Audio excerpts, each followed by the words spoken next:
Hello friends, आज gaseous state के lecture number 2 में हम लोग बॉयल्स लॉ के ऊपर क्वेश्चंस करेंगे, बैरोमीटर के ऊपर भी क्वेश्चंस करने की कोशिश करेंगे।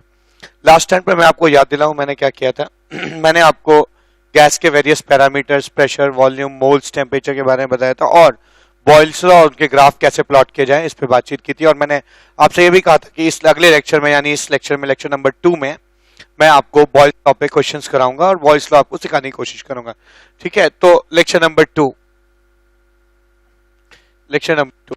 आपको याद होगा बॉयल्स लॉ क्या कहता है। बॉयल्स लॉ का मतलब होता है पीवी अगर कांस्टेंट होता है अगर टेम्परेचर कांस्टेंट रखा जाए।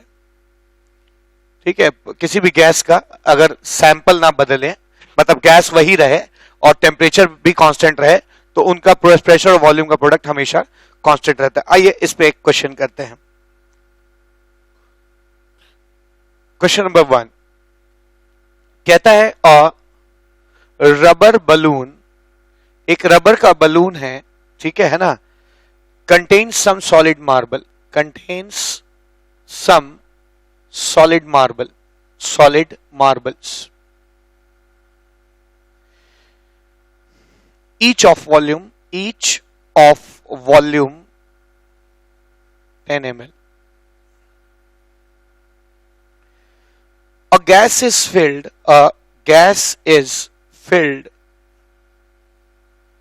in the balloon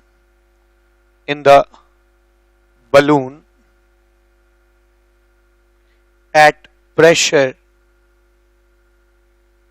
of 2 atm and the volume of balloon is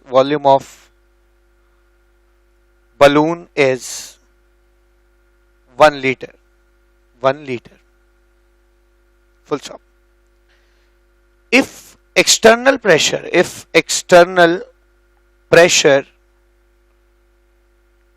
is increased to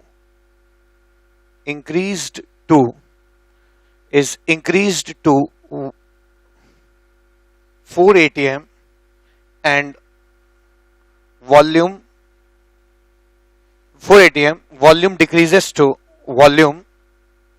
decreases to 625 ml.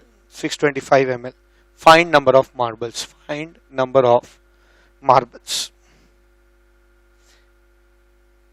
इस लेक्चर में मैं जितने भी क्वेश्चंस कराऊंगा वो बहुत ही कॉन्सेप्चुअल हैं और चीजों को सीखने के लहजे से, यानी बॉयल्स लॉ को सीखने के लहजे से बहुत इंपॉर्टेंट भी। ठीक है, आइए इस क्वेश्चन को करते हैं। एक बलून है जिसमें 10-10 ml के मार्बल्स हैं और गैस भरी हुई है और उसका प्रेशर 2 एटमॉस्फेयर है। ठीक है, और उसका वॉल्यूम 1 लीटर है। ठीक है, 1 लीटर वॉल्यूम है, 2 एटमॉस्फेरिक प्रेशर है उसका, और उसमें सॉलिड मार्बल्स हैं। मतलब क्या, कुछ सिचुएशन ऐसी है कि एक बलून है जिसमें कुछ सॉलिड मार्बल्स हैं, कितने हैं नहीं मालूम, कुछ कंचे रखे हुए हैं, हर एक कंचे का वॉल्यूम 10 ml है। ठीक है, और अंदर के गैस का प्रेशर 2 एटमॉस्फेयर है।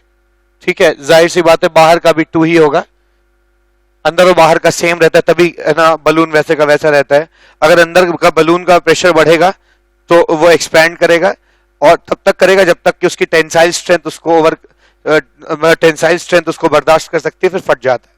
ठीक है, लेकिन कभी भी बलून का प्रेशर अगर स्टैटिक है तो आप ये मान के चलिए कि अंदर का प्रेशर और बाहर का प्रेशर, अंदर बाहर का प्रेशर हमेशा सेम रहेगा। ठीक है, तो एक बलून है जिसका प्रेशर 2 एटमॉस्फेयर है। ठीक है, 2 एटमॉस्फेयर पे रखा गया और इसका वॉल्यूम, इस पूरे बलून का वॉल्यूम जो है वो 1 लीटर है, यानी 1000 ml के बराबर है। ठीक है, अगर मैं, अब ये कहा जा रहा है कि अगर एक्सटर्नल प्रेशर को 4 एटमॉस्फेयर कर दिया जाए, अगर 4 एटमॉस्फेयर कर देते हैं तो बलून का साइज सिकुड़ जाता है। जाहिर सी बात है अगर बाहर का प्रेशर बढ़ जाएगा तो बलून का वॉल्यूम छोटा हो जाएगा, यानी आप कह सकते हैं कि बलून थोड़ा सा छोटा हो जा रहा है ना, लेकिन मार्बल तो उतने के उतने ही रहेंगे और उनका वॉल्यूम में कोई चेंज नहीं आएगा। अब क्या हो रहा है, बाहर का प्रेशर 4 एटमॉस्फेरिक प्रेशर हो गया, यानी अंदर का भी 4 एटमॉस्फेरिक प्रेशर ही होगा। ठीक है, इस समय वॉल्यूम जो है, इनिशियल वॉल्यूम 1000 ml था, अब इस बलून का वॉल्यूम 625 ml है। ठीक है, शुरुआत में प्रेशर जो था वो 2 एटमॉस्फेयर था और अब प्रेशर जो है वो 4 atm है। कहा जा रहा है कि पता लगाइए कितने मार्बल्स हैं। ठीक है, बड़े आसानी से कर सकते हैं हम इसे। मान लीजिए n मार्बल्स हैं, मान लिया मैंने n मार्बल्स हैं, तो आप लिख सकते हैं कि क्या कि इसके अंदर जो गैस है उसका कितना वॉल्यूम होगा। देखिए बॉयल्स लॉ लगाने वाला हूं क्योंकि टेम्परेचर इस पूरे प्रोसेस में कांस्टेंट है। ठीक है ना, कांस्टेंट है, तो मैं यहां बॉयल्स लॉ लगाने वाला हूं। बॉयल्स लॉ हमेशा गैस के लिए लगेगा। ये जो वॉल्यूम है 1000 ml, ये पूरा गैस का वॉल्यूम नहीं है। इस 1000 में से हर एक मार्बल का वॉल्यूम 10n है, 10 है, तो n मार्बल्स का वॉल्यूम कितना होगा 10n। ये वॉल्यूम जो ऑक्यूपाई किया है ये मार्बल्स ने किया है, ये गैस का वॉल्यूम नहीं है। तो गैस का वॉल्यूम कितना होगा, टोटल वॉल्यूम में से इन मार्बल का वॉल्यूम हटा दीजिए, जो बचेगा वो गैस का वॉल्यूम हो जाएगा। यानी गैस का जो वॉल्यूम हो जाएगा इस सिनेरियो में वो हो जाएगा 1000 माइनस 10n ml। यहां पे भी वैसे ही हो जाएगा, n मार्बल्स है तो 10n हो जाएगा ये। ठीक है, ऐसे हो जाएगा। अब क्या कर सकते हैं हम इन दोनों को में बॉयल्स लॉ लगा सकते हैं। हम क्या लिख सकते हैं, P1 V1 is equal to P2 V2 लिख सकते हैं। ठीक है, P1 कितना हो जाएगा 2 into 1000 minus 10n is equal to P2 4 into 625 minus 10n लिखा जा सकता है। क्या हो जाएगा ये आ जाएगा 2000 minus 20n is equal to, ये आ जाएगा 2500 2500 है ना, माइनस 40n। ठीक है, 40n लिखा जा सकता है। ठीक है, इसको इधर कर लीजिए, 40n minus 20n is equal to 2500 minus 2000। ठीक है, 20n is equal to 500, n is equal to 500 बटा 20 यानी 25।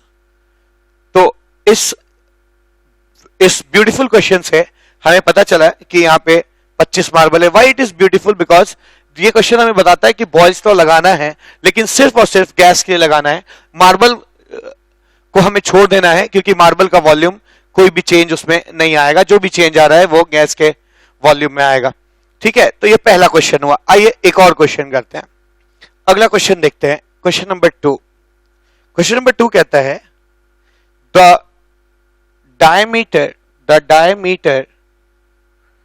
ऑफ अ बबल, ये भी बहुत अच्छा क्वेश्चन है। The diameter of a bubble at the surface of a lake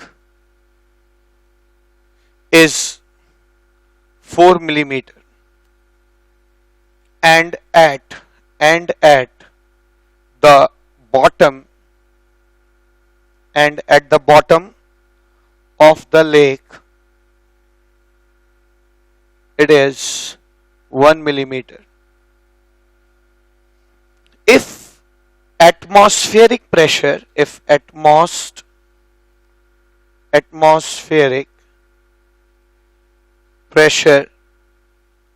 is 1 atm, if atmospheric pressure is 1 atm and temperature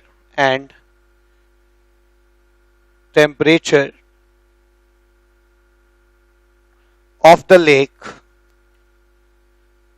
water, temperature of the lake water and atmosphere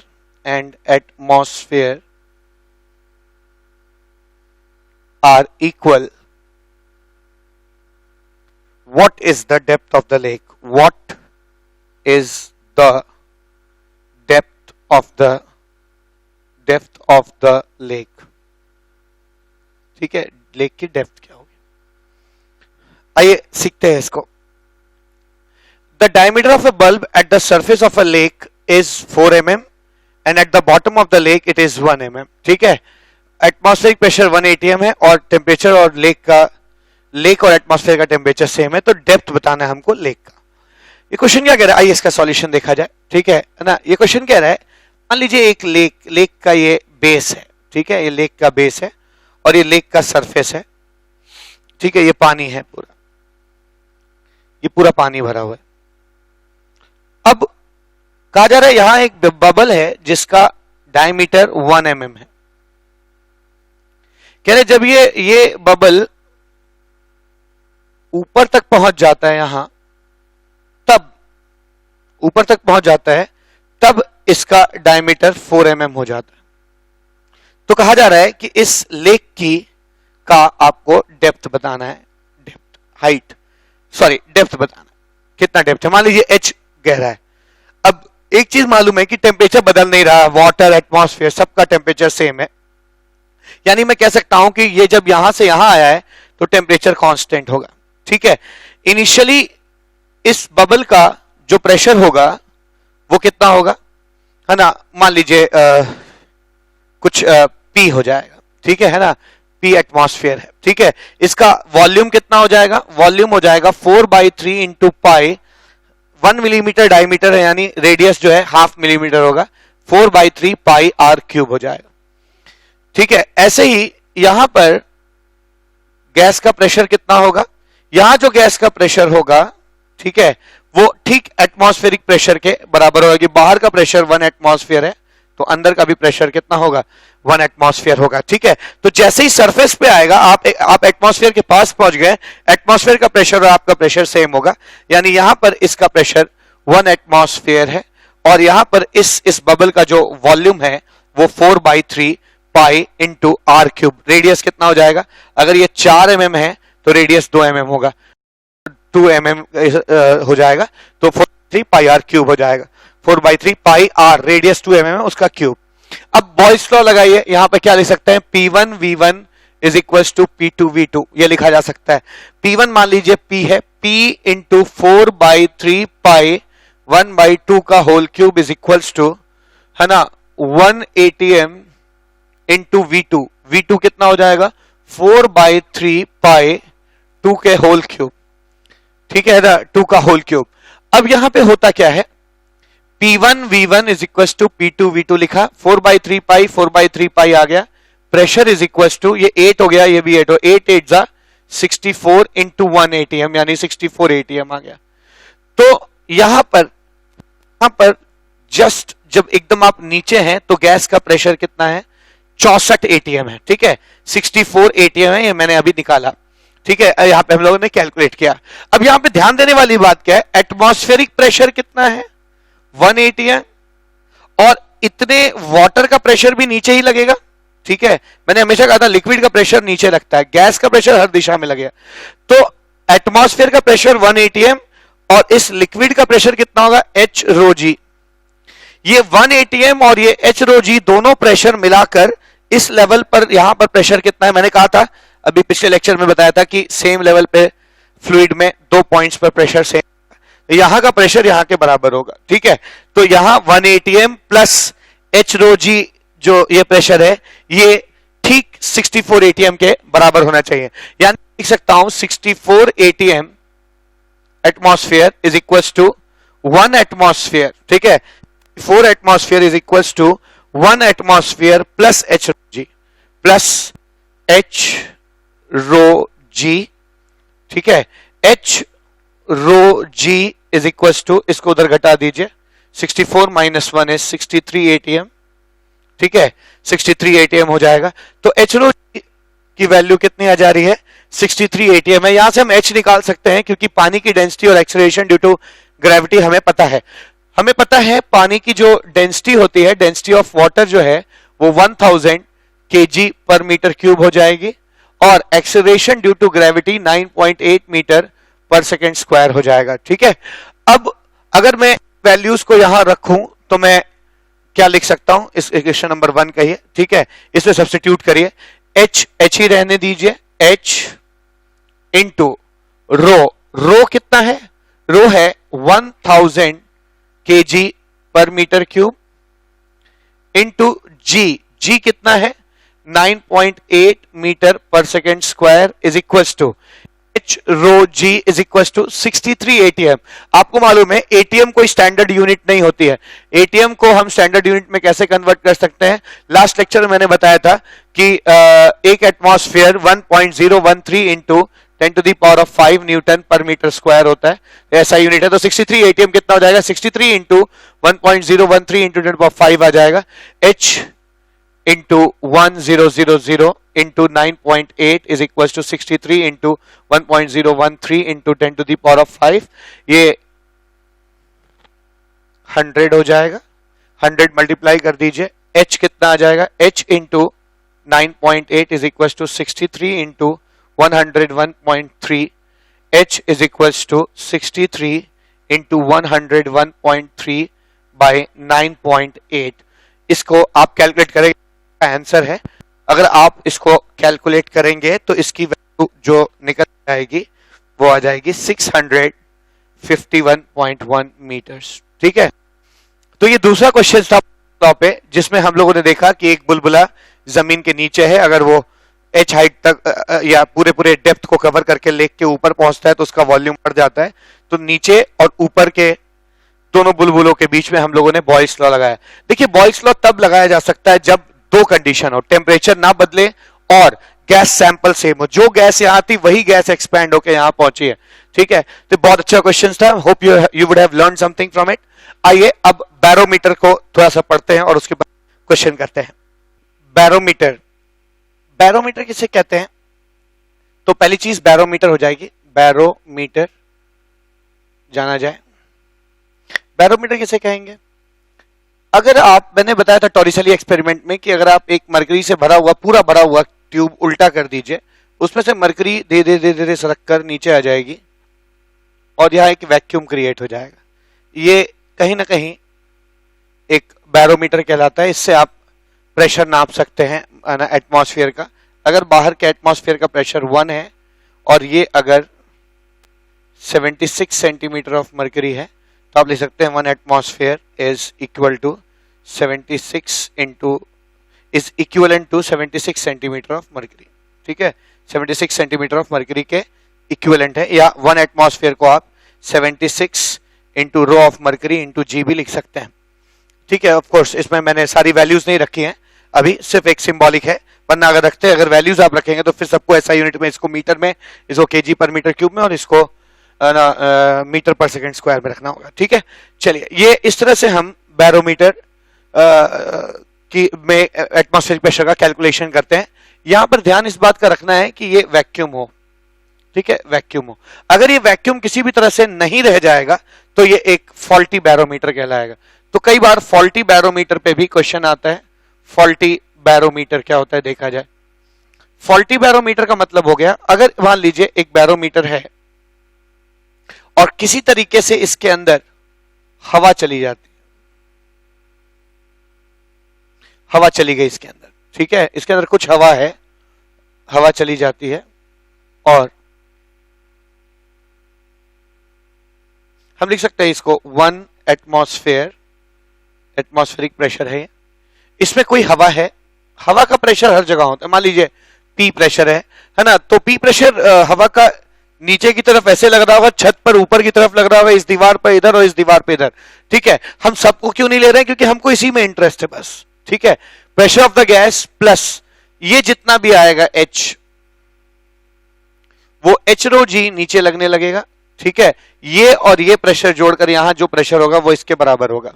यानी मैं यहां पे कह सकता हूं कि 1 atmosphere is equals to pressure of the gas plus h rho जी। ठीक है, h rho g, h of mercury into rho g. तुम क्या पाओगे, आप क्या पाएंगे यहां पे? 1 एटमॉस्फेयर 76 रो जी होता है, लेकिन 76 रो जी होता है।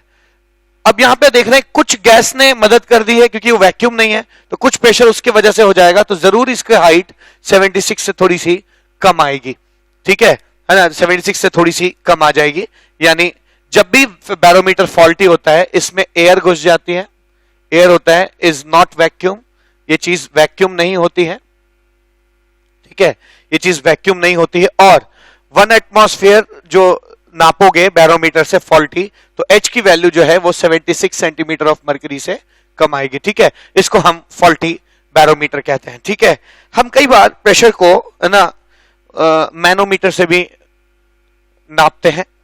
मैनोमीटर क्या होता है? मान लीजिए कोई गैस किसी चेंबर में भरी हुई है, ठीक है ना, गैस किसी चेंबर में भरी हुई है, हम क्या करते हैं कि यूट्यूब ले लेते हैं और इसमें मरकरी भर देते हैं। ठीक है, मरकरी भर देते हैं, इसके अंदर गैस है।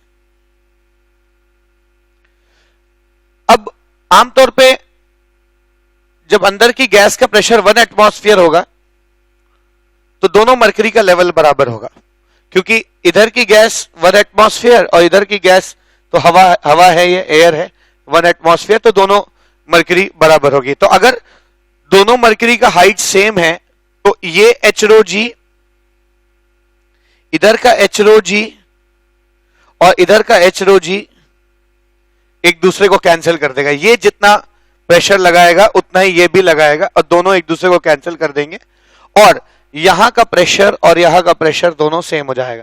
यानी मैनोमीटर काम कैसे करता है, यहां का प्रेशर P1 प्लस यहां का height H rho g is equals to, या एक काम करते हैं है ना, इन दोनों हाइट्स को अलग अलग ही रखते हैं, ठीक है, आपको ज्यादा अच्छा समझ में आएगा। अगर मान लीजिए मैनोमीटर है जिसमें एक गैस भरी हुई है और हाइट में कुछ डिफरेंस है, ठीक है, इस तरह का है, हाइट में डिफरेंस है, यहां की हाइट H1 है और यहां की हाइट H2 है, ठीक है, H2 है, यहां की हाइट H2 है, यहां का प्रेशर P1 है, यहां का प्रेशर बाहरी एटमॉस्फेरिक प्रेशर P2 है, ठीक है। आप क्या लिख सकते हैं, आप लिख सकते हैं चूंकि ये चीज सब चीज रुका हुआ है, यानी इस तरफ का टोटल प्रेशर और इस तरफ का टोटल प्रेशर बराबर होगा, यानी आप लिख सकते हैं P1 plus H1 rho g is equals to P2 plus H2 rho g, यानी P2 plus H2 rho g. यानी अगर कभी आपको गैस का प्रेशर निकालना पड़े P1 तो आप लिख सकते हैं P1 will be equal to P2 plus H2 rho g minus H1 rho g, यानी P1 is equals to P2 plus H2 minus H1 rho g लिख सकते हैं, ठीक है। यानी इन दोनों की हाइट का जो डिफरेंस है ना, ये आप ऐसे समझिए, अब हमेशा इसी तरह से चीजों को कैलकुलेट करिए, इस तरफ का टोटल प्रेशर निकालिए, इस तरफ का टोटल प्रेशर निकालिए, दोनों बराबर होगा क्योंकि चीजें इक्विलिब्रियम में, ठीक है। ये P2 अक्सर हमें पता होता है क्योंकि एटमॉस्फेरिक प्रेशर अक्सर हमें पता होता है 76 सेंटीमीटर ऑफ मरकरी है, और H2 माइनस H1 इन दोनों की हाइट का हम डिफरेंस निकालकर, है ना, ये प्रेशर भी कैलकुलेट कर सकते हैं, तो अक्सर इस गैस का प्रेशर निकल जाता है। ये भी एक तरीका है गैस का प्रेशर नापने का। आइए इन पे कुछ क्वेश्चंस करते हैं तो और क्लैरिटी आएगी। क्वेश्चन नंबर 3, ठीक है, क्वेश्चन नंबर 3 देखा जाए,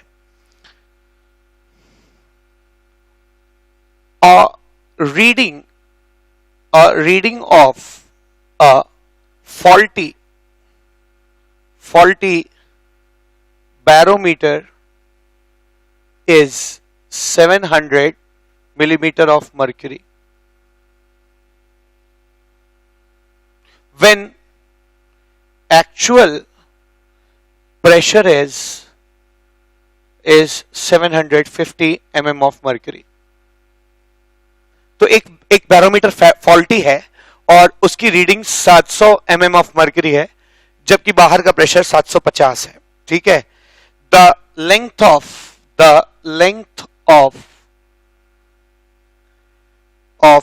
air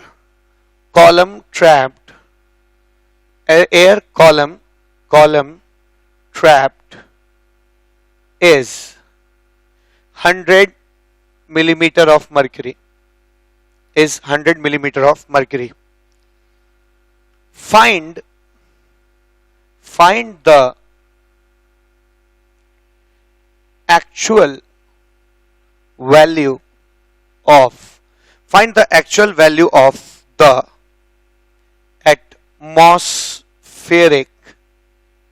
atmospheric pressure when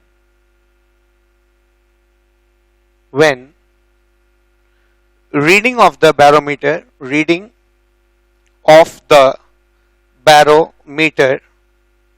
is 750 mm of mercury.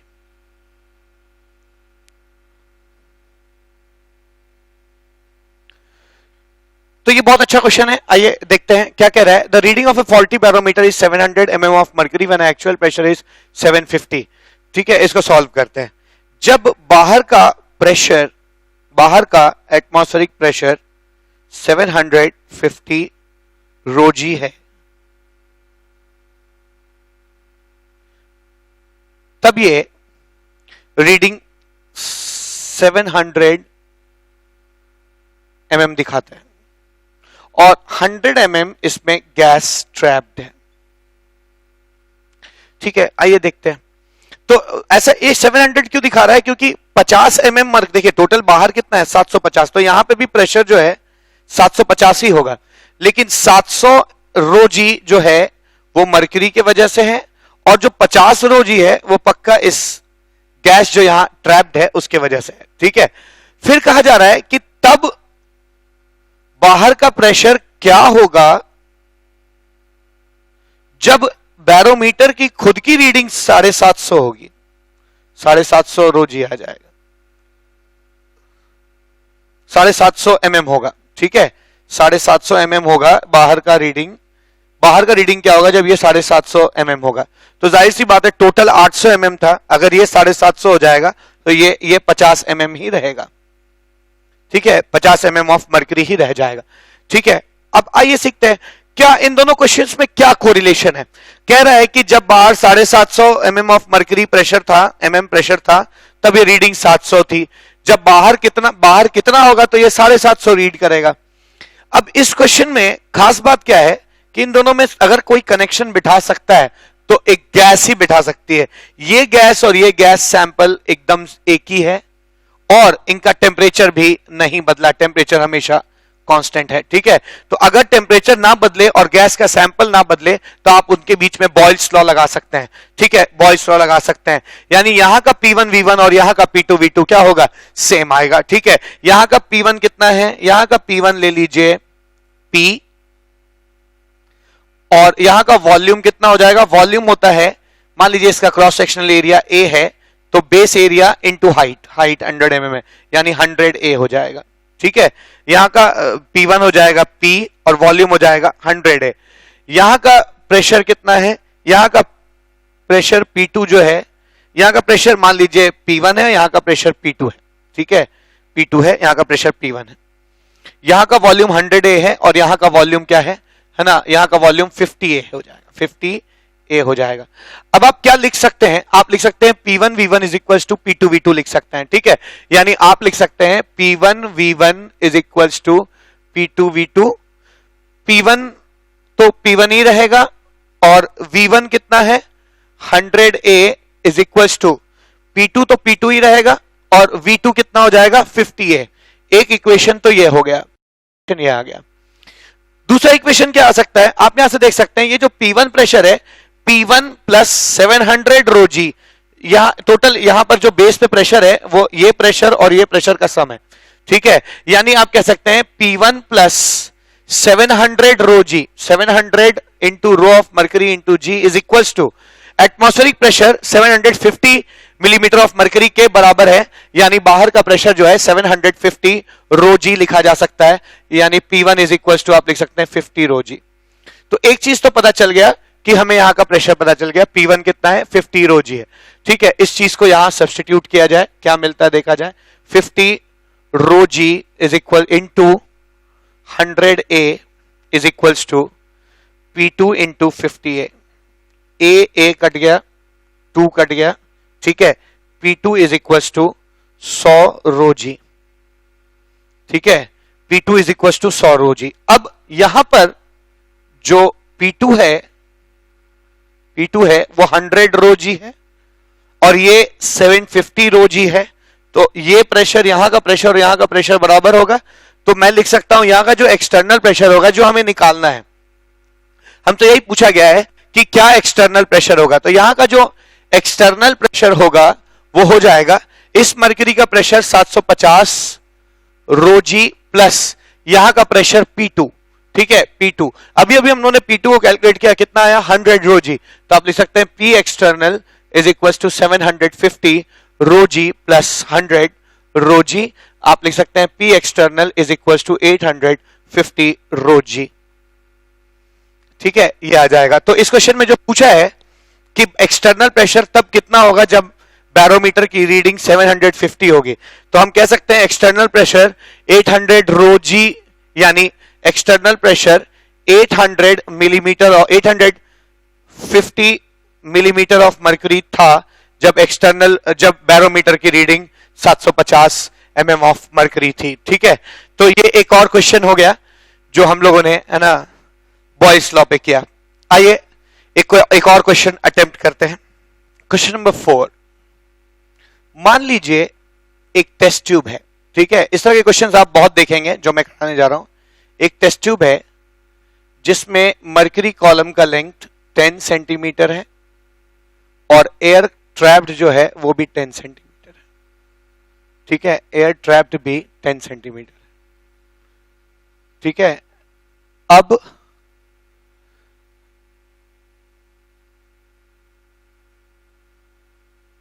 ये सिचुएशन है। ठीक है ना, mercury column 10 centimetre, air trapped है 10 सेंटीमीटर।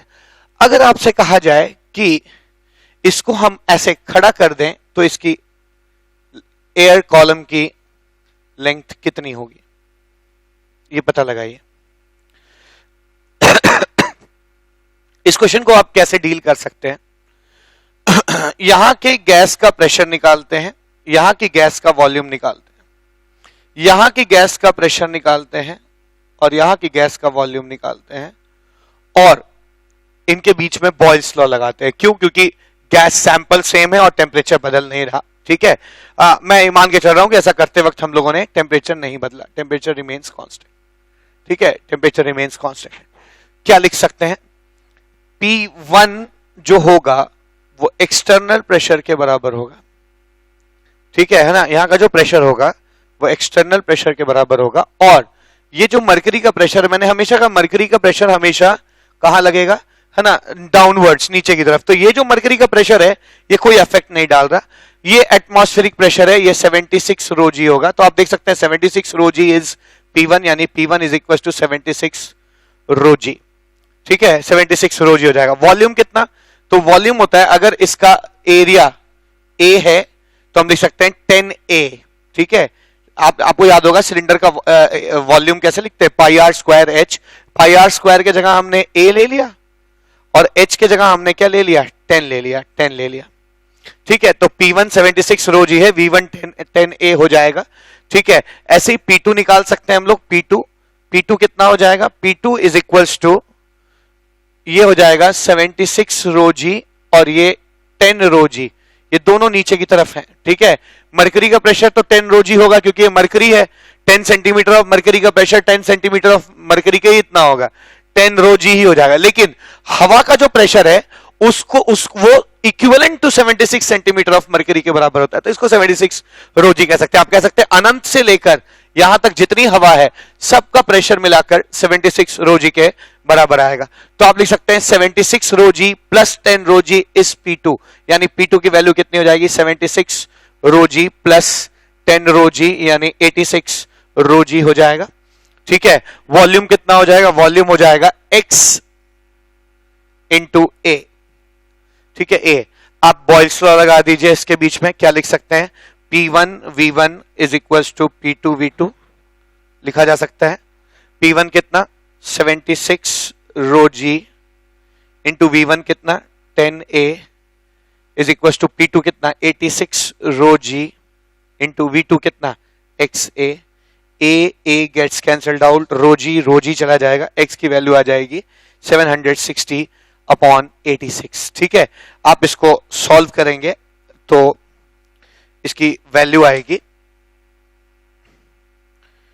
इसकी वैल्यू आ जाएगी कुछ, सॉल्व कर लेंगे, इसकी वैल्यू 76 से तो कम ही आएगी, है ना, सॉरी 10 सेंटीमीटर से तो कम ही आ जाएगी। ठीक है, आप इसको सॉल्व कर लेंगे, शायद 8.85 सेंटीमीटर आती है। ठीक है, 8.85 सेंटीमीटर। अब इस क्वेश्चन में जो नेक्स्ट जो वेरिएशन होता है वो क्या होता है कि कहा जाएगा कि इसी टेस्ट ट्यूब को उल्टा करके रख दिया गया ऐसे। ठीक है, ऐसे उल्टा करके रख दिया गया है। ठीक है ना, उल्टा करके ऐसे रख दिया गया है। इसकी लंबाई 10 सेंटीमीटर है। ये कितना होगा, है ना, y जो y कितना होगा, y की लेंथ क्या होगी। आप बड़े आसानी से इस क्वेश्चन को भी सॉल्व कर सकते हैं, है ना। मान लीजिए यहां पे गैस का प्रेशर P3 है। ठीक है, तो मैं यहाँ के गैस का प्रेशर P3 निकालूंगा, V3 मुझे मालूम है YA, और मैं कह सकता हूं कि इस गैस और इस गैस के बीच में मैं, है ना, बॉयल्स लॉ लगा सकता हूं क्योंकि ये दोनों गैस सैंपल एक ही है और दूसरी चीज टेम्परेचर नहीं चेंज हो रहा है। P3 निकालने में मुझे ज्यादा मुश्किल नहीं आएगी क्योंकि P3 और ये मरकरी का प्रेशर कितना, 10 rho ji will be equal to 76 rho जी। ठीक है, 76 रो जी एटमॉस्फेरिक प्रेशर है। आप पूछ सकते हैं कि सर एटमॉस्फेरिक प्रेशर नीचे से ऊपर नहीं लगता, ऊपर से नीचे लगता है। मैंने लेक्चर नंबर 1 में बहुत क्लियर बताया था कि एटमॉस्फेरिक प्रेशर हर जगह इक्वल लगता है, हर सरफेस के परपेंडिकुलर, और उसको अपोज करने की टेंडेंसी रहती है, ऐसा मैंने लेक्चर 1 में बताया था। तो ये मरकरी नीचे गिरना चाहता है तो एटमॉस्फेयर उसको रोकने की कोशिश करेगा, तो that will be equal to 76 रोजी लिख सकते हैं आप, यानी P3 की वैल्यू हो जाएगी 66 रोजी। ठीक है, P3 की वैल्यू 66 रोजी हो जाएगी। V3 जो है वो YA हो जाएगा, है ना, Y इंटू A हो जाएगा। अब आप पहले केस और इस केस में बॉयल्स लॉ लगा सकते हैं। आप क्या लिख सकते हैं, आप लिख सकते हैं P1 V1 is equal to P3 V3। ठीक है, P1 V1 is equal to P3 V3। आपको याद होगा P1 की वैल्यू कितनी है, 76 रोजी है, और V1 कितना है, 10A है। यानी आप P1 लिख सकते हैं 76 रोजी into 10A is equal to P3 की वैल्यू कितनी आ जाएगी, P3 की वैल्यू आ जाएगी 66 रोजी। ठीक है, 66 रोजी इंटू V3 कितना हो जाएगा, YA, A कट जाएगा, रोजी कट जाएगा, Y is equal to 760 upon 66। ठीक है, तो यहां पे y की वैल्यू 10 से ज्यादा होगी। इसको मैं, है ना, कैलकुलेट कर सकता हूं, मेरे पास कैलकुलेटर मौजूद है। 760 डिवाइडेड बाय, है ना, 66 है, 66, ये निकल के आएगी 11.51 सेंटीमीटर। ठीक है, 11.51 सेंटीमीटर निकल के आएगी। अब आइए अगला पार्ट करते हैं। इसमें कई बार आपको एक नया वेरिएशन मिलेगा जब हम एंगल पे टिल्ट करेंगे। अभी तक तो हम लोगों ने वो क्वेश्चंस किए जिसमें हमने इसको उठाया, इसको उठा के ऐसे रख दिया तब इसका लेंथ क्या होगा, इसको उठा के उल्टा कर दिया तब क्या लेंथ होगा। आइए इसको एक पर्टिकुलर एंगल पे टिल्ट करके देखते हैं तब क्या होगा। मान लीजिए कि ये क्वेश्चन वही है। इनिशियली एक टेस्ट ट्यूब में 10 सेंटीमीटर मर्करी कॉलम है, 10 सेंटीमीटर एयर ट्रैप है। टेम्परेचर को कांस्टेंट रखते हुए अगर मैं इस मर्करी कॉलम को, इस टेस्ट ट्यूब को 30 डिग्री टिल्ट कर देता हूं, अब इसके अंदर का ये जो लंबाई होगी x वो क्या होगी। ठीक है, आप इसको कैलकुलेट कर सकते हैं। देखिए, प्रेशर फोर्स अपॉन एरिया होता है, फोर्स कैन बी रिजॉल्व। यहां जो भी इसका वेट लग रहा होगा नीचे, है ना, उसका उस फोर्स का, जो भी फोर्स नीचे लग रहा होगा उसका इधर एक कंपोनेंट होगा और इधर एक कंपोनेंट होगा। इधर का कंपोनेंट होगा F। देखिए, ये एंगल 30 है तो ये भी 30 होगा, ये 30 है तो ये 60 होगा, ये 60 है तो ये 30 होगा। तो इस F वेक्टर का इधर कंपोनेंट क्या हो जाएगा, F cos 30 डिग्री, और इधर क्या हो जाएगा, F sin 30 डिग्री। ठीक है, और फिर आप जब इस तरफ के एरिया से इसे डिवाइड करेंगे तो ये प्रेशर हो जाएगा। यानी यहाँ का प्रेशर कितना है, प्रेशर तो एक तरह से आप जो फोर्स दो तरफ डिवाइड हो रहा है ना, उसकी जगह आप प्रेशर का भी कंपोनेंट ले सकते हैं। यहां प्रेशर कितना हो जाएगा, 10 सेंटीमीटर है, 10 रो जी नीचे लग रहा है। ठीक है, तो इधर कितना लगने लगेगा, 10 रो जी कॉस 30 डिग्री, और इस तरफ कितना लगने लगेगा, इस तरफ लगने लगेगा 10 रो जी साइन 30 डिग्री लगने लगेगा। तो इस तरफ प्रेशर जो है 10 रो जी साइन 30 डिग्री इस मर्करी कॉलम के वजह से है, एटमॉस्फेरिक प्रेशर की वजह से 76 रो जी है, और इस तरफ ये जो प्रेशर है ये P2, ये गैस का प्रेशर है जो इस मर्करी कॉलम को नीचे आने से रोक रहा है। ठीक है, तो इनिशियल प्रेशर P1 और V1 ये आ गया। P2 की वैल्यू जो आएगी, P2 हो जाएगी, P2 जो हो जाएगा वो 76 रो जी और 10 रो जी साइन 30 हाफ हो जाएगा, हाफ कट के 5 रो जी बचेगा, यानी 76 रो जी और 5 rho g, 76 rho ji plus 5 rho g that is 81 rho g आ जाएगा। ठीक है ना, 81 रो जी आ जाएगा। 76 rho ji plus 5 rho g is 81 rho ji. V2 कितना हो जाएगा, V2 हो जाएगा, V2 इज XA। ठीक है, V2 इज XA। आप इन दोनों के बीच में फिर से बॉयल्स लॉ लगा सकते हैं। ठीक है, तो एंगल पे टिल्ट करने से क्या फर्क पड़ा, जो प्रेशर था उसका हम अब इधर वाला कंपोनेंट ही लेंगे। ठीक है, इधर वाला कंपोनेंट लेंगे, ये प्रेशर इधर लगेगा, एटमॉस्फेरिक प्रेशर इधर, और इसको ये P2 रोकता हुआ सा है। ठीक है, बॉयल्स लॉ लगा दीजिए। आप क्या लिख सकते हैं, P1 V1 is equal to P2 V2 लिख सकते हैं। ठीक है, P1 की वैल्यू कितनी है 76 रो जी इंटू V1 कितना है 10A is equal to P2 कितना है 81 रो जी इंटू V2 कितना है XA। A कैंसिल हो गया, रो जी चला गया, X की वैल्यू आ जाएगी 760 अपॉन 81। इसको हम लोग कैलकुलेट कर सकते हैं, 760 अपॉन 81 कितना आएगा, इसकी वैल्यू आ जाएगी 9.38 सेंटीमीटर। ठीक है, तो ये एक क्वेश्चन हो गया जिसमें मैंने है ना इसका ओपन एंड ऊपर रखते हुए 30 डिग्री टिल्ट किया। एक क्वेश्चन और इसमें बनता है जो अक्सर मैंने देखा है और पूछते हुए लोगों को, है ना, यहाँ बहुत सारे क्वेश्चंस में दिखाई पड़ेगा क्या, कि अगर इसी टेस्ट ट्यूब को मैं ऐसे ही टिल्ट कर दूं पर अब की बार इसका ओपन एंड अगर नीचे होता है तो क्या होगा।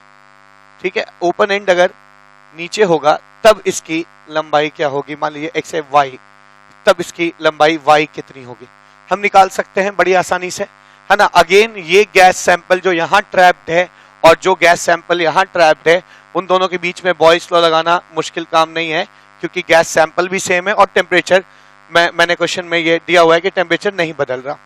ठीक है, आइए यहाँ का P2 निकालते हैं, यहाँ का P2 निकालना होगा, यहाँ का V2 जो है YA हो जाएगा, फिर हम P1 V1 is equal to P2 V2 निकाल सकते हैं। यहाँ का प्रेशर कितना है 76 रो जी, ये एटमॉस्फेरिक प्रेशर है जो इस मरकरी कॉलम को बाहर नहीं आने दे रहा है। ठीक है, और ये प्रेशर जो इधर लग रहा है वो 10 रो जी है। अगेन यहाँ पे ये 30 डिग्री ही टिल्टेड है, तो इस तरफ कितना प्रेशर लग जाएगा 10 रो जी कॉस 30 डिग्री, और इधर जो प्रेशर लगेगा ये जो प्रेशर लग रहा है ये प्रेशर जो होगा, ठीक है, इसको और साफ सुथरा कर लिया जाए, ये मरकरी जो है इस मरकरी के वजह से जो इधर प्रेशर लगेगा,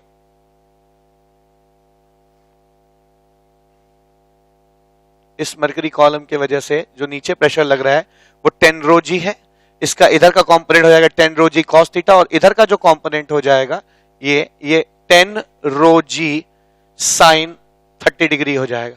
ठीक है ना, 10 रो जी साइन 30 डिग्री है, तो मैं कह सकता हूं कि 76 rho g is equal to 10 rho g sine 30 degree plus P2, ऐसे लिख सकते हैं। ठीक है, तो P2 plus 10 rho g sine 30 degree, 10 rho g sine 30 degree is equal to 76 rho जी। ठीक है, मैं लिख सकता हूं P2 plus 10 rho g sine 30 degree half होता है is equal to 76 rho g, ये आ जाएगा 5।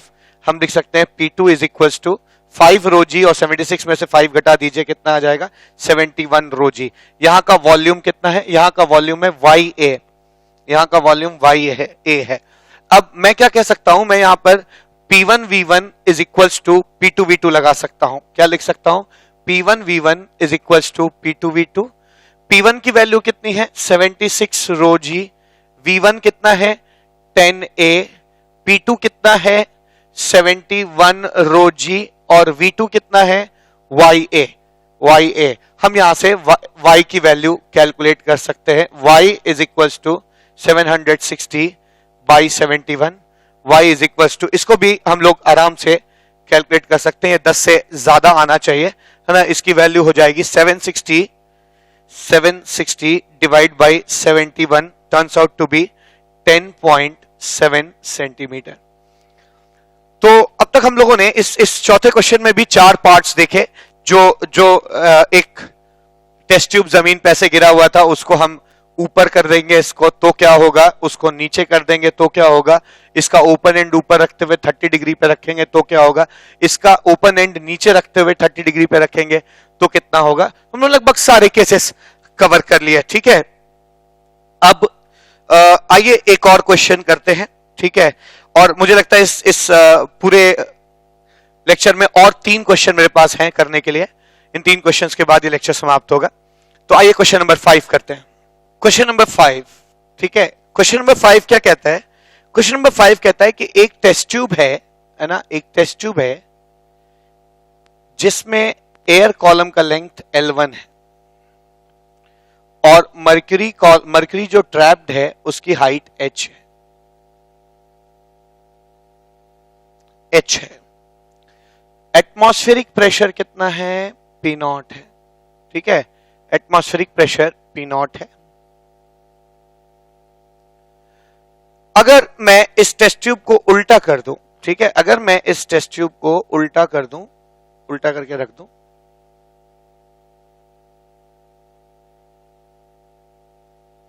अगर मैं इस टेस्ट ट्यूब को उल्टा करके रख दूं और उल्टा करके रख दिया, तो इस ट्रैप्ड एयर कॉलम की लेंथ L2 है। अगेन मर्करी कॉलम, मर्करी ना एक्सपेंड करेगा ना कंप्रेस होगा, इस उसकी हाइट तो h ही रहेगी। और अगेन यहां पे भी जो एटमॉस्फेरिक प्रेशर है P नॉट है। तो क्वेश्चन है find P not in terms of L1, L2 and H। ठीक है, ये क्वेश्चन है L1, L2 और find P not, find P not. ठीक है, ये ज्यादा अच्छा रहेगा। P नॉट कितना होगा? ऑफ कोर्स हम किसके टर्म्स में निकाल सकते हैं? L1, H और है ना L2 के टर्म्स में हम P नॉट कैलकुलेट कर सकते हैं। ठीक है, ये बहुत इजी क्वेश्चन है। इस क्वेश्चन में जो कैच है वो क्या है? अगेन दो टेस्ट ट्यूब की सिचुएशन में जो चीज कांस्टेंट है, जो नहीं बदली है, वो है गैस। गैस सैंपल वही है, ये गैस और ये गैस सेम है।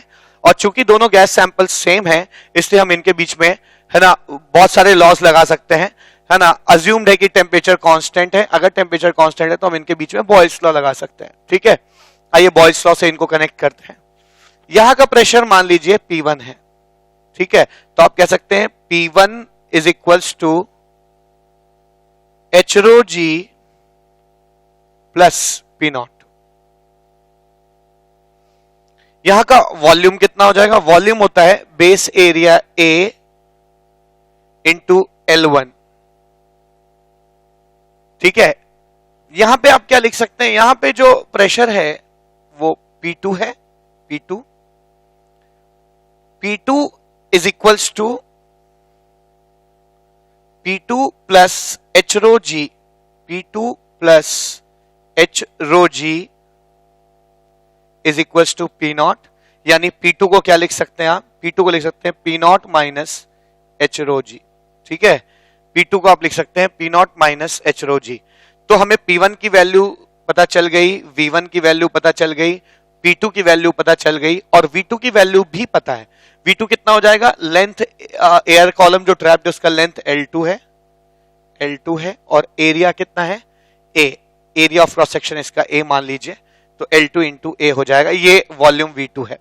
अब आप इस और इस सिचुएशन में, दोनों के सिचुएशन में बॉयल्स लॉ लगा सकते हैं। ठीक है ना, बॉयल्स लॉ लगा सकते हैं। बॉयल्स लॉ क्या हो जाएगा?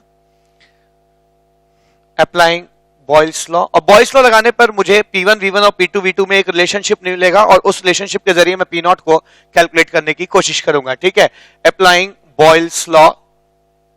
बॉयल्स लॉ क्या लिख सकते हैं? P1 V1 is equals to P2 V2। P1 हो जाएगा P nought plus H rho G into V1। V1 कितना हो जाएगा? L1 into A is equals to P2। P2 हो जाएगा P nought minus H rho G into L2A। L2A हो जाएगा। A gets cancelled out, कितना आ जाएगा? P nought into L1 plus H L1 rho G is equals to P nought into L2 minus H L2 rho G। ठीक है, ऐसे लिख सकते हैं, P nought into L2 H L2 rho G लिखा जा सकता है। ठीक है, आइए इसको कैलकुलेट करते हैं। मुझे P नॉट की वैल्यू कैलकुलेट करनी है, इसलिए इस चीज को इधर ले जाते हैं। P nought L1 minus P nought L2 is equals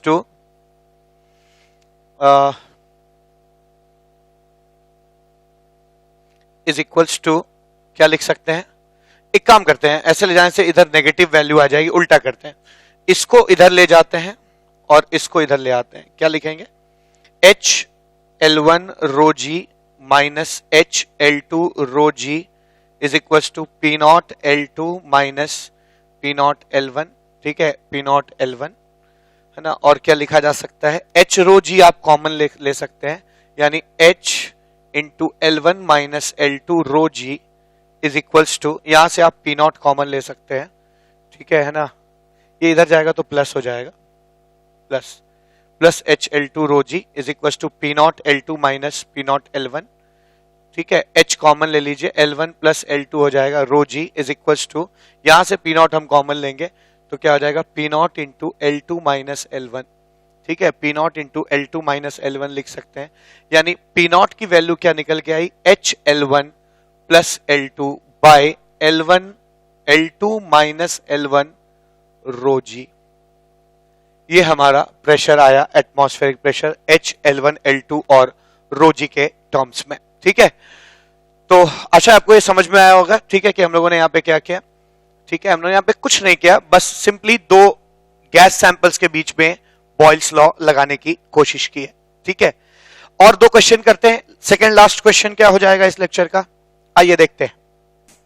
6, question number 6 देखिए, कह रहा है if water is placed, if water is placed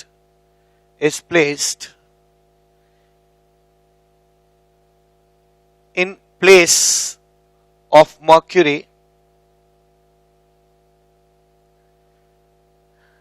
then what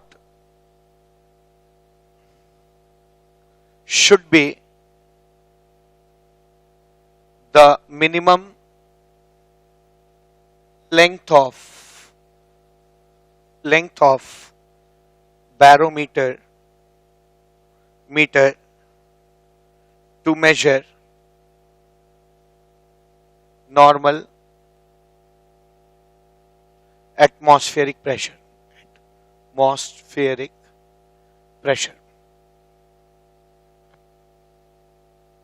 बहुत अच्छा क्वेश्चन है। ठीक है, आइए इसको करने की कोशिश करते हैं।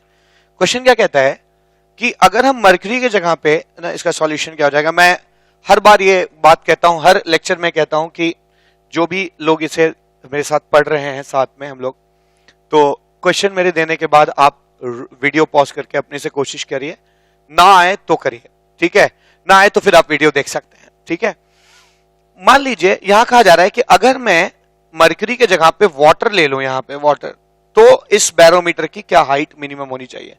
कहने का मतलब है कि कितनी हाइट हो, क्योंकि पानी तो ऊपर चढ़ेगा, अगर यहां वैक्यूम रहेगा तो पानी ऊपर चढ़ता जाएगा। तो कब तक चढ़ता जाएगा, जब तक कि पानी का प्रेशर और बाहर का एटमॉस्फेरिक प्रेशर बराबर ना हो।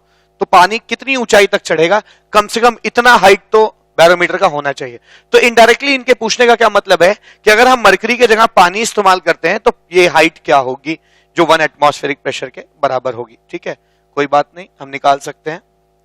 हमें मालूम है इन दोनों पॉइंट्स पे प्रेशर सेम होगा। यहां का प्रेशर कितना है, 1 एटमॉस्फेयर, तो यहां का भी प्रेशर कितना होना चाहिए, 1 एटमॉस्फेयर। देखिए, पर अच्छा जो परफेक्ट बैरोमीटर होता है उसमें ये चीज वैक्यूम होती है। ठीक है, जो परफेक्ट बैरोमीटर होता है उसमें ये चीज वैक्यूम होती है। तो ये 1 एटमॉस्फेयर, तो इसको भी 1 एटमॉस्फेयर होना पड़ेगा। ठीक है, 1 एटमॉस्फेयर होना पड़ेगा, ये 1 एटमॉस्फेयर के बराबर होना चाहिए। खैर, अभी ये है कितना, H of water into rho of water into G है। ठीक है, H of water into rho of water into G है। ठीक, अब आइए से कैलकुलेट करते हैं। मुझे एच ऑफ वाटर निकालना, हाइट कितना होगा। 1 एटमॉस्फेयर को पहले एसआई यूनिट में कन्वर्ट किया जाए। हमें मालूम है 1 एटमॉस्फेयर को एसआई यूनिट में करने के लिए 1.013 इंटू 10⁵ न्यूटन पर मीटर स्क्वायर मल्टीप्लाई करना होगा, क्योंकि ऐसा मैंने ये चीज लेक्चर नंबर 1 में काफी एक्सप्लेन की है, तो आप उसको भी रेफर कर सकते हैं। H of water into rho of water, पानी की डेंसिटी हो जाएगी 1000 kg पर मीटर क्यूब। ठीक है, और एक्सेलरेशन ड्यू टू ग्रेविटी कितना होगा, तो एक्सेलरेशन ड्यू टू ग्रेविटी हो जाएगा 9.8 मीटर पर सेकेंड स्क्वायर। ठीक है, तो आप यहां से है ना हाइट ऑफ वाटर कैलकुलेट कर सकते हैं, कितना हाइट इस वाटर कॉलम का जाएगा 1 एटमॉस्फेयर को मेजर करने में। ये आ जाएगा, ये तो कैंसिल हो जाएगा, 10⁻² बचेगा, ये आ जाएगा 101.3 डिवाइड बाय 9.8। तो H of H W is equals to, ये आ जाएगा 101.3 डिवाइड बाय 9.8 मीटर्स। ठीक है, तो हाइट जो वाटर कॉलम की निकल के आएगी, हम इसे कैलकुलेट कर सकते हैं, ये निकल के आना चाहिए, ये आ जाएगी 101.3 डिवाइडेड बाय 9.8। ठीक है, तो इसकी वैल्यू कितनी निकल के आ जाएगी, ये आ जाएगी 10.33 मीटर। यानी बैरोमीटर की हाइट मिनिमम आप 10.33 मीटर रखेंगे, है ना, क्योंकि एक एटमॉस्फेरिक प्रेशर को संभालने के लिए पानी को 10.33 मीटर हाइट तक जाना होगा, ठीक है। या कह सकते हैं 10.33 मीटर हाइट का जो वाटर कॉलम होगा वो जो है एक एटमॉस्फेयर को के बराबर प्रेशर एक्सर्ट करेगा। 10.33 मीटर के जो पानी का कॉलम है उसके बेस में जो प्रेशर होगा वही प्रेशर 1 एटमॉस्फेयर के बराबर होगा। आइए लास्ट क्वेश्चन अटेम्प्ट करते हैं। क्वेश्चन नंबर 7 क्या कहता है? अ ट्यूब, ये भी बहुत अच्छा क्वेश्चन है। A tube of length 50 centimetre is initially open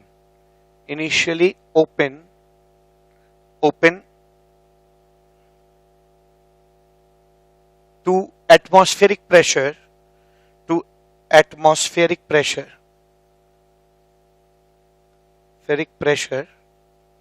of 75 centimeter of mercury. This tube is dipped. This tube is dipped up to half its length.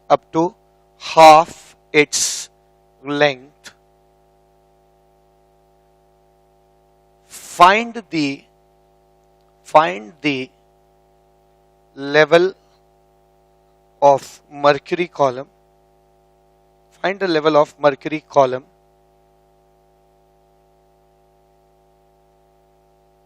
inside the tube.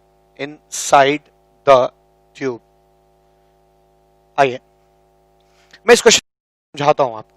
क्या कहता है कि एक ट्यूब है जिसकी लेंथ 50 सेंटीमीटर, ठीक है, एक ट्यूब है, सॉल्यूशन है। ये बहुत अच्छा क्वेश्चन है, सीख लेंगे आप कुछ ना कुछ। एक ट्यूब है, टेस्ट ट्यूब ही ले लीजिए, जिसकी लंबाई 50 सेंटीमीटर है। This tube is dipped up to 50 centimetre है, ठीक है। बाहर का प्रेशर 75 सेंटीमीटर ऑफ मर्क्यूरी है, ठीक है। इस ट्यूब को हम डिप करते हैं हाफ ऑफ इट्स लेंथ तक, है ना, कहां पे? मर्क्यूरी के मर्क्यूरी में, ठीक है। यानी इसको मैं मर्क्यूरी में आधा डुबो देता हूं, हाफ, इसे आधा डुबो देते हैं, हाफ तक डुबो दिया जाता है। अब होगा क्या, अगर आप इस मर्क्यूरी के ट्यूब में इसको आधा डुबो देंगे, ठीक है, आधा डुबो देंगे, 25 सेंटीमीटर डुबो देंगे, तो क्या होगा? ये 25 सेंटीमीटर है। अभी मैं श्योर नहीं हूं अंदर का जो मर्क्यूरी कॉलम है वो कहां होगा, वही पूछा जा रहा है कि मर्क्यूरी कॉलम कितनी ऊंचाई तक होगा यहां पे, ठीक है। इसको कैलकुलेट कर सकते हैं। अभी फिर वही बात, ये मर्क्यूरी जब हवा में था, यहां पे ये जो ट्यूब हवा में था, तब इसके अंदर जो गैस थी उसका प्रेशर था 75 रोजी और इसका वॉल्यूम था 50 ए। ये ट्यूब जस्ट इस सरफेस के यहां पे होगा, जस्ट टच करने वाला होगा इसको, और टच करते ही ये गैस इसमें ट्रैप हो गई होगी, ठीक है। माना मैंने जैसे ही टच किया, यहां की जो गैस थी वो यहां जब आया तो यहां ट्रैप हो गई। यही गैस अब धीरे धीरे जैसे जैसे आप इसको अंदर डालते जा रहे हैं, यही गैस जो है वो धीरे धीरे कंप्रेस हो रही है। तो पहले ये जो गैस यहां थी वही गैस यहां है, मैं कह सकता हूं, इसको छोड़ दीजिए, यही वाली गैस यहां से यहां गई है, यही वाली गैस ट्रैप होके वहां पहुंची हुई है, ठीक है। पहले इस गैस का वॉल्यूम 50A था, अब इस गैस का वॉल्यूम आधा हो गया है, तो आधा होने पे प्रेशर क्या हो जाएगा? डबल हो जाएगा। तो अगर ये 75 था तो ये 75 का दुगना प्रेशर है, लेकिन आपको मालूम है कि इस सरफेस के बाहर कितना है? 75 रोजी, 1 एटमॉस्फेरिक प्रेशर है। तो अगर ये लेवल यहीं रहेगा तो इसके अंदर के गैस का भी प्रेशर 75 ही होना चाहिए। दोनों अगर सेम लेवल पे चीजें होती है तो इससे सेम प्रेशर होता है, ठीक है। लेकिन आप देख रहे हैं वॉल्यूम आधा हो गया तो प्रेशर बढ़ गया होगा। तो अगर ये लेवल यहीं रहेगा तब तो इसका भी वैल्यू 75 आएगा। तो ऐसा लग रहा है जैसे प्रेशर पहले ही 75 था और अगर ये लेवल यहां रहेगा तो बाद में भी 75 है। आप बोलेंगे कैसे पता आपको कि अंदर 75 है? ये ऐसे पता क्योंकि बाहर का तो एटमॉस्फेरिक प्रेशर 75 है, अगर दोनों का लेवल सेम होगा तो ये भी 75 होगा, ये भी 75 होगा। ये दोनों लेवल्स की दोनों का प्रेशर सेम होगा अगर सेम लेवल्स पे होंगे, ठीक है। लेकिन चूंकि वॉल्यूम आधा हो गया है तो प्रेशर बढ़ गया होगा। वॉल्यूम कंप्रेस होने से प्रेशर बढ़ जाता है। प्रेशर अगर बढ़ जाएगा तो वो इस मरकरी कॉलम को क्या करेगा, नीचे ढकेल देगा। ठीक है, नीचे ढकेल देगा, यानी यहां पर कुछ ऐसा हो रहा है, ये मरकरी कॉलम नीचे चला जाएगा। ठीक है, आशा आपको समझ में आया होगा, है ना। मैंने कहा पहले ये 50 था और 50 सेंटीमीटर था, जब वॉल्यूम कम कर दिया गया तो प्रेशर बढ़ गया होगा, प्रेशर बढ़ गया होगा तो 75 से ज्यादा हो गया होगा, 75 से ज्यादा होगा तो वो इस लेवल को नीचे दबा देगा। तो मैंने मान लिया कि इसमें मरकरी x सेंटीमीटर ऊंची है, यानी इस पूरे हवा का जो कॉलम है अंदर, ये पूरी मरकरी है, ये पूरी मरकरी है, ये पूरी मरकरी है, इसके अंदर जो हवा है ये 50 माइनस x सेंटीमीटर होगी। अब इसके अंदर की जो हवा है P2, उसकी वैल्यू निकाल ली जाए, P2 कितना होगा। तो बड़ा सिंपल है, एटमॉस्फेयर का 75 और ये जो एक्स्ट्रा मरकरी है ये, ठीक है, मैं इस 25 को यहां लिख रहा हूं, ये 25 है, ये जो एक्स्ट्रा मरकरी है ये इस मरकरी का भी प्रेशर, जो एक्स्ट्रा मरकरी है यहां पे हाइट है, इसका प्रेशर यहां लग रहा होगा, यानी यहां का जो टोटल प्रेशर होगा वो 75 rho ji plus this height, this H rho जी। ठीक है, ये कितना है, तो आप जानते हैं अगर ये 25 है, ये x है, तो ये कितना होगा, ये हो जाएगा 25 माइनस एक्स। ठीक है, ये 25 है, ये x है, तो ये 25 माइनस एक्स, यानी ये चीज जो है, ये चीज भी 25 माइनस एक्स होगी मरकरी। तो एटमॉस्फेरिक प्रेशर 75 रो जी और इस मरकरी कॉलम का pressure 25 minus X rho g, यानी यहां का टोटल प्रेशर कितना हो जाएगा, 75 रो जी प्लस 25 माइनस एक्स रो जी। ठीक है, 75 रो जी प्लस 25 माइनस एक्स रो जी, यहां का प्रेशर इतना हो जाएगा, और ये प्रेशर वही होगा जो P2 का होगा, क्योंकि दोनों का लेवल सेम है। यानी मैं कह सकता हूं कि P2 की वैल्यू कितनी हो जाएगी, 75 रो जी प्लस 25 माइनस एक्स रो जी। ठीक है, यहां का जो वॉल्यूम है वो कितना है, तो यहां का वॉल्यूम आप देख सकते हैं 50 माइनस एक्स है। ठीक है, 50 माइनस एक्स इसका एयर कॉलम है और एरिया मान लीजिए A है। ठीक है, तो मैं देख सकता हूं यहां पर जब इसको डिप नहीं किया गया था तब प्रेशर है ना 75 रो जी और वॉल्यूम 50 A था, जब इसको आधा डिप कर दिया गया तब प्रेशर इतना आ गया। ये इसको आप सिंप्लीफाई कर सकते हैं, this is like 100 minus X rho जी। अब आइए इन दोनों को के बीच में बॉयल्स लॉ लगाते हैं। बॉयल्स लॉ लगाते हैं, बॉयल्स लॉ कैसे लगा सकते हैं, आप लिख सकते हैं P1 V1 is equal to P2 V2। ठीक है, P1 V1 कितना है, 75 रो जी और 50 A, यह आ जाएगा 75 rho G into 50 A is equal to P2 कितना हो जाएगा, 100 minus X rho G into 50 minus X A gets cancelled out, rho G gets cancelled out, है ना। आप क्या लिख सकते हैं, 75 into 50 is equal to 100 minus X into 50 minus X. एक क्वाड्रेटिक आएगा जिसको आपको सॉल्व करना होगा।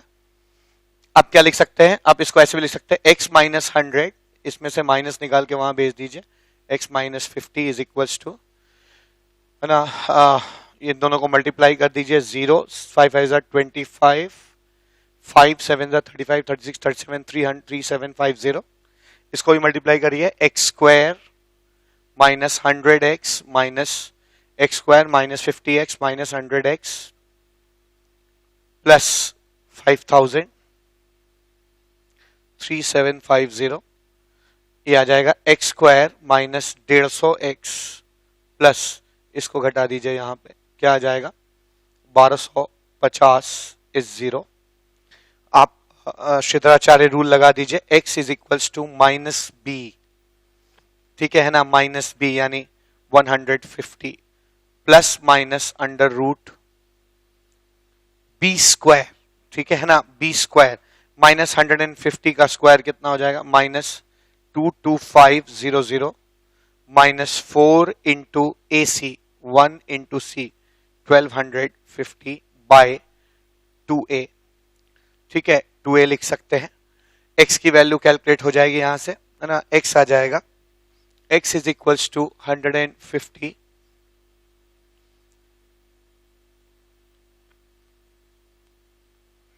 x is equals to 150 plus minus है ना, ये आ जाएगा 22,500 और ये आ जाएगा मेरे ख्याल से 5,000, ठीक है, माइनस 5,000, ठीक है, upon 2 x is equals to, देखिए 150 में प्लस करेंगे बाई 2 करेंगे तो बहुत बड़ी वैल्यू आ जाएगी, है ना, हमें 50 से कम आ जाए, यानी 150 में माइनस वाली वैल्यू ही एक्सेप्टेबल है, यानी 150 माइनस ये आ जाएगा 22,500 माइनस 5,000 हो जाएगा अंडर रूट 17,500, ठीक है, 17,500 डिवाइड बाई 2, x की वैल्यू आ जाएगी है ना 150 माइनस, इसको हम लोग है ना कैलकुलेट भी कर सकते हैं, इसकी वैल्यू आ जाएगी अंडर रूट 17,500, तो ये वैल्यू आ जाएगी 132.28 डिवाइड बाई 2,